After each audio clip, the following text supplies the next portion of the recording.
Vamos a hablar de lo que se conoció como el crimen de los aristócratas. Es un poco injusto decir que eran aristócratas, porque en realidad uno solo de ellos podía ostentar de ese título, si se quiere. Recordemos que ser aristócrata no tiene que ver con la cantidad de dinero que tengas, sino con la aportación de apellido. O sea, vos podías tener mucho dinero, pero si no tenías un apellido de historia familiar de mucho dinero, no eras nadie. Una especie de, como en nuestro país sería una especie de familia real, que en nuestro país no existe, nunca pisó la realeza este suelo. La realeza, digo, el rey de España nunca pisó el suelo argentino, sí el virrey, que era representante de la corona española, pero ese título de real, de noble, no existe en Argentina. Por eso existen los aristócratas, que son gente de mucho dinero, que se ha codeado con gente con familias muy importantes, que han tenido incidencia en la creación del Estado argentino, para bien o para mal, depende a quien les guste, pero que por más que tengas dinero, vos no podías llamarte aristócrata. Por eso decir el crimen de los aristócratas, como si todos fueran aristócratas, es un tanto falso, si se quiere. Porque uno solo de ellos portaba el título de aristócrata. Y estoy hablando de Francisco de Álzaga. Si a alguno le suena el apellido, yo hablé de Álzaga al principio porque justamente quería información sobre esto que voy a contarles ahora. Francisco de Álzaga, ¿quién era? Era el hijo de Martín de Álzaga. Martín de Álzaga, por si alguno no lo sabe, era un político y comerciante español que fue muy importante durante las invasiones inglesas en 1808 en nuestro país, previo a la famosa Revolución de Mayo y demás. ¿Por qué? Porque él era un español realista, o sea, un tipo muy afín a la corona española.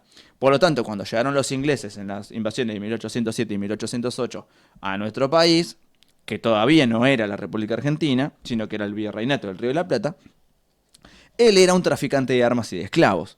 Entonces, como era comerciante, político y traficante, que en realidad no era un traficante, porque en esa época no era ilegal, así que Claro, era básicamente un comerciante, un comerciante de esclavos. Exactamente. Él lo que hizo en ese momento fue agarrar toda su colección de armas, agarrar a todos sus esclavos y decirle: ustedes van a pelear por España. Entonces, fue muy importante para contener a los ingleses, o sea, contener para que no avancen y avanzar para que obviamente todo lo que venían a hacer los ingleses en aquel momento no sucediera. Fue muy importante él como el famoso virrey Liniers, con el cual Martín de Álzaga él lo termina acusando por conspiración a Liniers. ¿Por qué? Porque Liniers en 1810 era virrey del Virreinato del Río de la Plata, como también en la época de las invasiones inglesas, pero Liniers era de origen francés. Y para hacer un resumen rápido, cuando Napoleón Bonaparte dice que va a tomar Portugal y pasar por España, en realidad termina tomando España, ¿no? Le dijo al rey de España: che, ¿puedo pasar por acá que voy a tomar Portugal? ¿Me dejás? Y el virrey de España dijo: sí, pasa, no pasa nada. Ah, bueno, ahora tu casa es mía también. Y lo llevó en cana. Y quien fue rey de España durante ese tiempo fue Pepe Botella, que era el hermano de Napoleón. Entonces, al haber una cabeza francesa, me estoy yendo a la mierda igual, ¿no? No, te estamos siguiendo, te estamos siguiendo. Todo esto porque quiero contar el final de cómo se crió Francisco, ¿no? Como en la cabeza francesa, o sea, en España había una cabeza francesa, o sea, Pepe Botella. Liniers en Argentina, o en lo que era el Virreinato de Río de la Plata, era francés. Martín de Álzaga dijo: este es francés, y en vez de responder por el rey de España, va a responder por Napoleón. Por lo tanto, lo acusa de conspiranoico y lo manda a matar. O sea, le hace toda una jugarreta para desterrarlo. Lo opera. Lo opera, le hizo una opereta. Y ahí es donde entra el virrey Cisneros, que ahí sí respondía a la corona española. Bueno, cuando entra Cisneros, se da todo lo que se conoce como la Revolución de Mayo, ¿no? Y entonces el espíritu nacionalista, si se quiere, que todavía no existía, pero si se quiere, el espíritu independentista, si se quiere decir, se alza. Y claro, ese fervor no quería a los españoles, ni a los ingleses, ni a los franceses. Querían un territorio propio. Entonces lo ven a Martín de Álzaga como un enemigo, porque él había hecho todas las operetas que había hecho el nombre de la corona española. Entonces en 1812 lo acusan de conspiración, o sea, le devolvió el boomerang, Claro. lo acusan de conspiración y lo matan. ¿Sí? Lo mandan a matar. A Martín. Lo mandan a matar a Martín. ¿Qué pasa? ¿Quién tenía 11 años en el momento que Martín de Álzaga muere? Su niño, Francisco de Álzaga. Un niño que se cría con un resentimiento muy profundo porque ve morir a su padre, que hasta el momento, hasta que él tenía 10 años, era un tipo importantísimo en la sociedad argentina porque era un héroe, igual que Liniers. Liniers fue un héroe, pero Álzaga lo acusó de traidor. Y después, en ese momento, Álzaga era un héroe, pero ahora lo acusaron a él de traidor. Entonces, hay como una cuestión psicológica en el muchacho Francisco que lo hace un poco inestable, si se quiere, ¿no? A todo esto se suma que, claramente, como lo acusaron a su padre de traidor, le quitaron toda la fortuna a la familia. Pero después vino Rivadavia y le dijo, no, tomá, le devolvemos toda la fortuna a la familia de Álzaga. Entonces la familia de Álzaga se quedó sin su cabeza, o sea, sin Martín de Álzaga, con sus hijos, con los herederos de Álzaga, y con este niño más chico, que estaba sumamente enojado con la vida en general, pero muy malcriado. Y todos sabemos lo que pasa con los niños malcriados con mucha plata y enojados con la vida, ¿no? Son unos pendejos de mierda, básicamente. Menos mal que no existía internet. No existía internet, pero por ahí se podría haber desquitado por Twitter, pero no tenía Twitter. Exactamente, exactamente. Si estuviésemos en los 90 hubiese tenido una banda de punk rock y hubiese hecho temas de mierda, pero todo eso no pasó. Todo eso no pasó. Él tenía plata y nada más, ¿no? Tenía plata y maldad. Plata y sed de venganza. Exactamente. Entonces el joven Martincho andaba por la vida despilfarrando guita, poniéndose en pedo todo lo que podía. Y mina acá, mina allá, plata, se lo conocía por ser un tipo muy desordenado en su vida. Y de hecho había una estancia familiar que se llamaba la Santa Lucía, donde se criaban caballos para caballos de carrera. Y se sabía que él, básicamente, lo único que le importaba era hacer negocios turbios con los caballos. O sea, vendía un caballo, decía que este caballo era carrera, en realidad era un caballo cualquiera, cagaba gente, hacía todas estas cosas que, insisto, no tenía que ver con la necesidad, sino tenía que ver con simple maldad, porque tenía mucha guita. Era rebelde, era rebelde. No es que necesitaba la plata. El tipo era Le gustaba la adrenalina. Fanático de mandarse cagadas. Claro. Entonces ahí viene el aristócrata Francisco de Álzaga. Un muchacho que se la pasaba, como les decía recién, en pedo, en la casa de diferentes amigos, pero que frecuentaba un bar, que se conocía como el bar de Marcos, en lo que era la pequeña aldea de Buenos Aires en ese momento. Para tener en contexto, estoy hablando de 1828. ¿No? ¿Estamos hablando? No había nacido. Creo que ninguno de nosotros estaba. O sea, era como esto ocurría en la ciudad de Buenos Aires de aquel entonces. De aquel entonces. Se la conocía como la pequeña aldea de Buenos Aires, ¿no? Que era lo que se conoce ahora como San Telmo, ponele, ¿no? Sí. Ese circulito muy del centro. Por aquel entonces, ese bar de Marcos juntaba un montón de personajes, muchos aristócratas, pero también mucha gente de plata que iba a ese bar a codearse con aristócratas. ¿Por qué? Como decía hace un rato, no era lo mismo tener plata que ser aristócrata, pero la gente que tenía plata quería ser aristócrata o ser visto con uno de ellos. Claro. Entonces, el famoso lobby existe hace 1.000.000 de años. Este muchacho se juntaba con sus amigotes a tomar. Y tenía 2 amigotes principales, que eran sus compinches. Sus compinches, claro. Ahí está, eso. Se peleaban, cuando él se peleaba, ellos iban y se peleaban con él. Estaban con él todo el tiempo. O sea, no con él, sino como que le hacían de guardaespaldas. Ellos bulineaban gente, básicamente. Claro. Y entre esos compinches estaba un muchacho que se llamaba Jaime Masset. Este muchacho Jaime era un catalán que decía ser de una familia muy importante de la aristocracia de Barcelona, pero que nunca nadie pudo comprobar que realmente sea así. Anda a chequearlo, sin Hasta internet. Hasta el momento era un hablador con plata, y plata hasta ahí nomás. Porque ¿qué había hecho, chabón? Muy ágil en el arte de la labia. Se había hecho muy amigo de un tipo que tenía una librería que se llamaba la Atlas del Plata, Atlas del Plata se llamaba, que era una librería muy grande y como todo negocio grande en esa pequeña aldea era muy próspero. Entonces, este tipo lo había agarrado casi como un ayudante de mucha confianza, como su mano derecha, ¿no? Y había hecho muchas migas con este hombre, un hombre muy mayor, solterón, pero que tenía una hermana. y si tenés una hermana y sos solterón, este dijo, esta es la mía. Se chamulló a la hermana y se dice que se casaron con pocas ganas. Fue como, bueno, se casaron porque estaban los dos ahí y dijeron, bueno, este es mi amigo, esta es mi hermana, cásense. Bueno, eso básicamente fue la relación. Al poco tiempo que él se casa con la hermana de este hombre tan importante para la sociedad porteña en ese momento, este hombre sorpresivamente muere.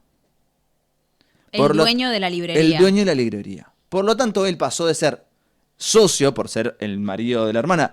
Recordemos un poco para el contexto, esto es que si vos tenías un negocio con tu familia y te casabas, tu parte del negocio como mujer pasaba a tu marido, no era tuyo. Exactamente. ¿No? Entonces, sí. el negocio era de este tipo, Es que sí, con su hermana. Hasta no hace mucho tiempo, el representante legal de las mujeres casadas eran sus maridos. Mirá, hasta no hace mucho tiempo. No avanzamos mucho en ese monto. Estamos hablando de 1808, 1828. ¿Qué pasa? El tipo se casó con la hermana de un chabón soltero, por lo tanto no tenía heredero, o sea, su socio era la hermana. Cuando él se casa, el socio del negocio, el nuevo dueño de ese negocio era Jaime Macet. Cuando muere su cuñado, el dueño del negocio fue Macet. Era Jaimito. Jaimito se hizo el boludo y se quedó con la librería más importante de la ciudad de Buenos Aires. Exactamente. Por lo tanto, era un tipo próspero, pero con mucha guita, que se decía que hasta el momento de la muerte de su cuñado, él llevaba una vida de un tipo de comercio, de familia, pero cuando muere el cuñado, el tipo hacía la misma vida de siempre, de familia, y de comercio, de negocios, pero a la noche se desconocía. Se iba al Mar de Marcos, se ponía en pedo, se cagaba trompada con la gente. Y ahí es donde estaba su amigo Francisco. Estaba su amigo Francisco para segundearlo en todas las clases que él hacía. A todo esto se sumaba un tercer amigote, Juan Pablo se llamaba Arriaga. Ahí está, tengo el machete acá, me dio el nombre porque no me acordaba. Muy Juan bien, Pablo ahí, Arriaga. con esos apuntes. Cómo se nota la profesión, Claro, cómo se nota. Son años de lapicera. Cómo se nota. Escuchame. Juan Pablo Arriaga, un joven que lo único que se le conoce es que era comerciante y muy chamullero. Comerciante, ¿no? Comerciante. Como que en esa época ser comerciante era como... Pasa que existía mucho el almacén de ramos generales, entonces vos tenías un comercio y vendías lo que te pintaba, ¿no? No había como un rubro. Sí, algunos en particular que eran los más prósperos, que era la gente que tenía un almacén como por ejemplo la librería, pero después el resto era como más o menos lo que llegaba, se compraba y se vendía. Claro. Y este joven, de buena familia, pero de una familia de plata y nada más, sin ningún título ni nada, era comerciante también, pero se decía que era muy seductor, y que las mujeres, en el negocio que él tenía, que estaba enfocado el público femenino, no encontré que nadie diga de qué se trataba, pero decía un negocio apuntado a lo femenino, ¿sí? A las mujeres, y se dice que él en ese negocio aprovechaba para seducir muchas jovencitas, pero que era medio difícil de conquistar porque se daba cuenta cuál lo quería casar y cuál no. Entonces, y él no se quería casar. Él no se quería casar, Claro. realmente era un tiro al aire. Un tiro al aire, claro. Este muchacho. Entonces se juntaban los tres en el bar de Marcos, se ponían en pedo y hacían cualquiera. Claro. Pero ¿qué pasa? Yo les dije hace un rato que en ese bar había gente de la aristocracia, había gente que no era aristócrata, pero que iba a ese Pero lugar. que se quería codear. Se quería cuidar con ellos. Había un hombre que era bastante mayor que ellos, que tenía una de las almacenes de ramos generales más importantes de Buenos Aires, que de hecho era tan importante que terminó siendo una casa de préstamos y de empeños. O sea, él te prestaba plata, la gente se la devolvía o le dejaba algo en empeño, ¿no? Entonces es un almacén muy grande que tenía muchísimas cosas de mucho valor, porque aceptaba cosas de valor, pero que tenía alguna particularidad, es que él era muy bueno, no era como esos prestamistas que los amenazaba, o que no, era como él era flexible, entonces la gente lo quería muchísimo. El negocio lo tenía con su hermano. Este hombre se llamaba Francisco Álvarez. En ese negocio, él era el dueño y su hermano era su socio, si se quiere, pero el dueño era él. Este hombre era también un solterón, bastante mayor que los otros. Los otros tenían entre 20 y 30 años y este hombre tenía más de 40. Para aquella época, un hombre grande. Claro, para aquella época era un señor de 70 ahora. Nosotros quizás, somos 4 viejos en este momento. Claro. Pero ya estaríamos al borde de la muerte, básicamente. Más o menos. Nietos. Se tenía 5 nietos, ¿viste? Sí, mínimo. ¿Qué pasa? Francisco, como quería codearse con un tipo muy culto, quería codearse con la gente de la alta aristocracia argentina, iba al bar de Marcos. Y tenía un changüí. Él también se llamaba Francisco, igual que Claro. Francisco de Álzaga. Entonces, le hacía el chiste de mi tocayo. Claro. Entonces Francisco de Álzaga decía, mi tocayo, mi tocayo, mi tocayo. Y los 3 tipos, estos 3 rapiñados que andaban por ahí, Claro. le hacían pagar al pobre tipo a Francisco Álvarez, todo el escabio. No. Cuando ellos eran aristócratas, viejo, dale. Uno de ellos tenía toda la guita de Buenos Aires. Y le hacían pagar y consideraba ese gasto como una inversión. Porque que lo vean a él haciendo chistes y hablando con Francisco de Álzaga, lo hacía ver como un tipo muy importante en la sociedad argentina.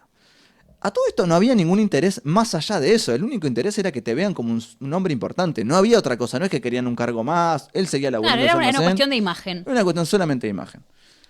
Francisco Álvarez era un melómano. Fanático de la música.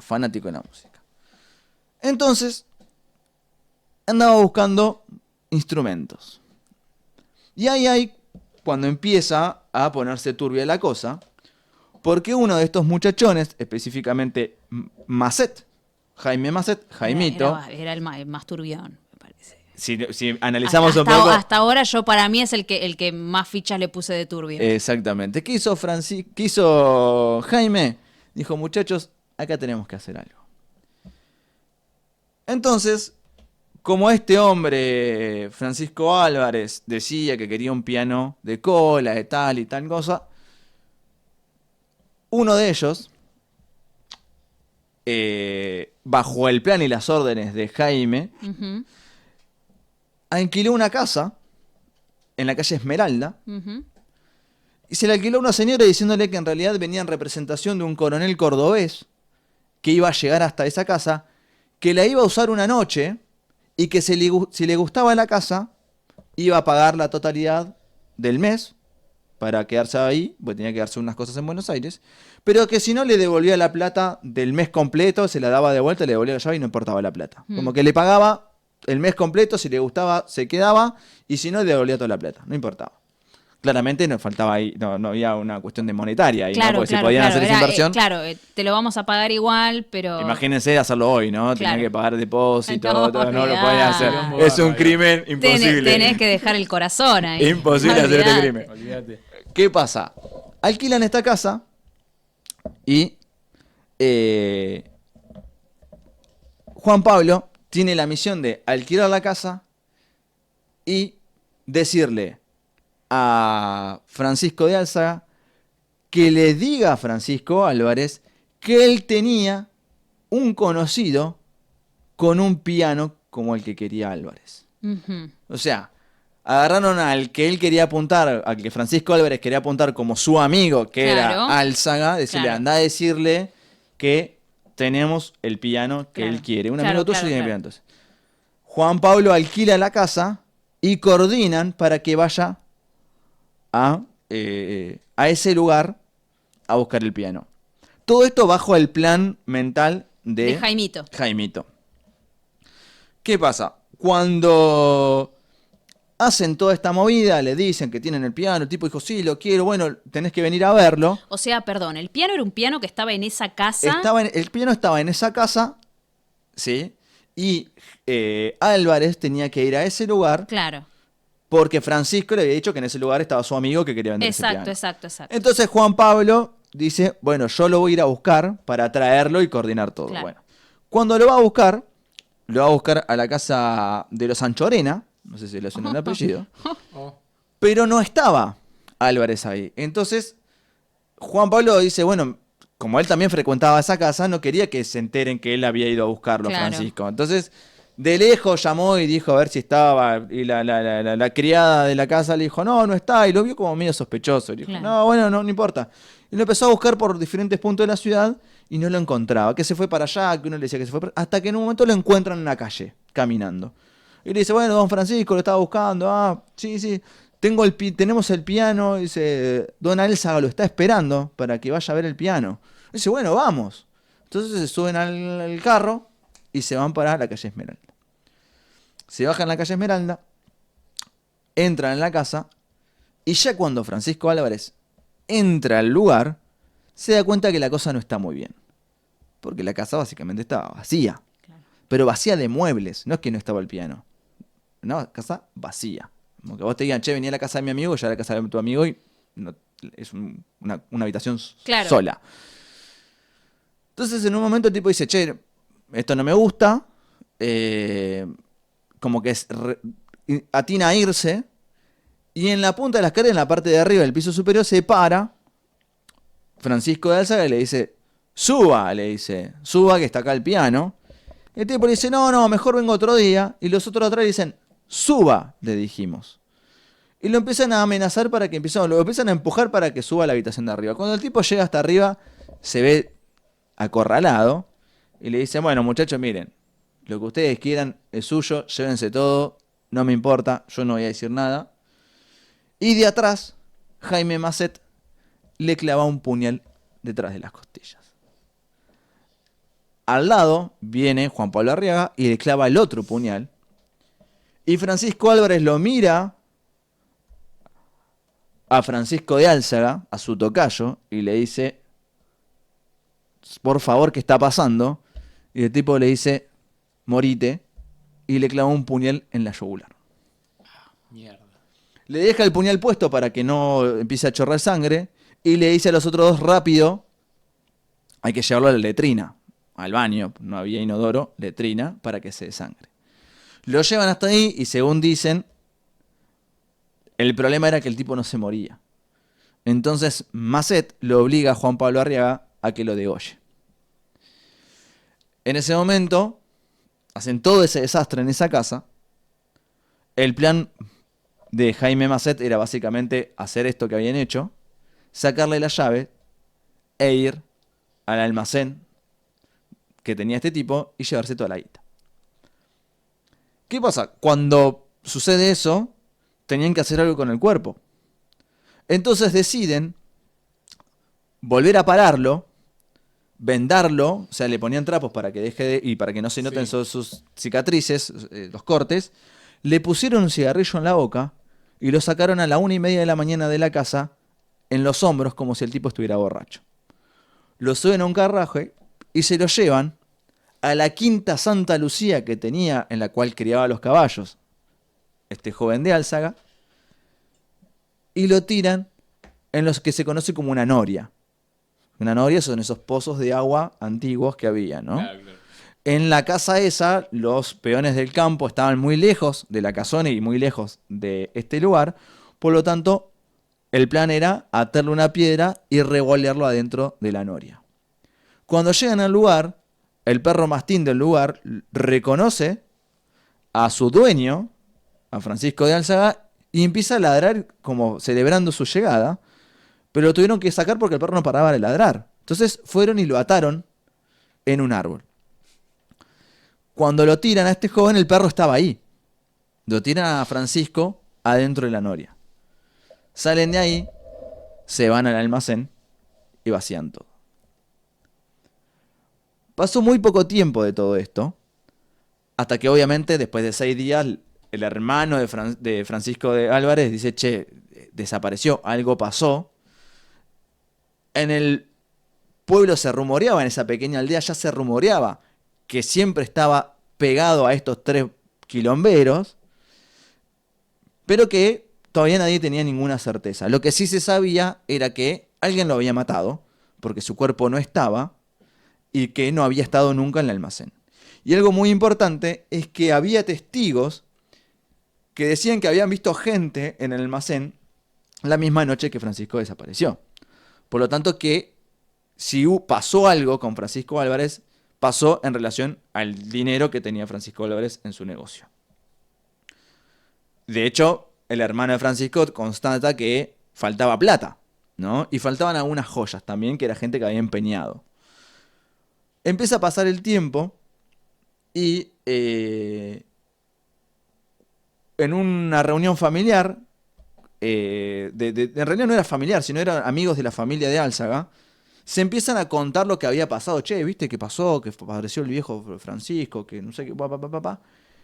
Y el boludo de Francisco de Álvarez. ¿Sabes que la mayoría de los crímenes perdón, pero es así. Pero la mayoría de los crímenes que se resuelven es porque alguien habla de más. Sí, el boludo de siempre. Francisco de Álzaga, en pedo, le cuenta a sus amigos, los hijos de sus amigos, que él con sus amigos lo había matado. No. Automáticamente la familia de Álzaga gestiona una fuga inmediata para Francisco. Claro. Se va, pero ¿qué pasa? Todo esto seguía siendo un rumor.